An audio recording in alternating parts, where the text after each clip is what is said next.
An all-out manhunt for an alleged gunman after a West Nashville shooting is over this morning. They feel like they've got their guy. News Channel 5's Cuthbert Langley is our guy. He's at the Metro Jail with more on this. And they were searching for this guy for several days.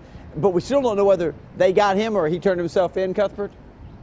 Steve, yes, that's right. According to police, he was arrested around 3 yesterday afternoon, but the details surrounding that arrest are still unclear. So it's a question still this morning as to whether he surrendered or whether police had to go after him. He had been on the run for a week. We just got this new mugshot into the newsroom a little earlier this morning. Let's take a look at that. You're looking at 23-year-old Reginald Steed. He's been charged with aggravated assault with a deadly weapon and aggravated robbery as well. It's actually two different crimes that happened in 2 different months this year.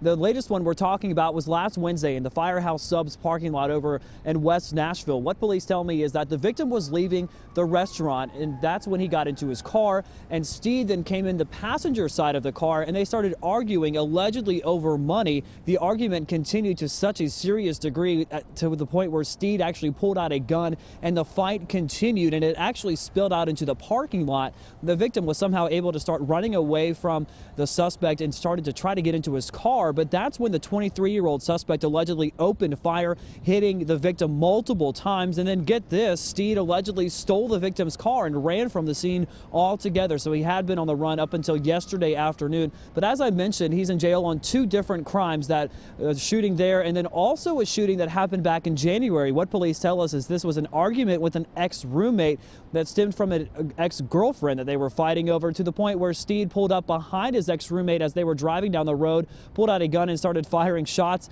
at his ex-roommate's car. So it's good news this morning that Steed is off of the streets. He is in jail here at the Metro Jail on a $125,000 bond. Reporting live at the Criminal Justice Center this morning, I'm Cuthbert Langley, News Channel 5 HD.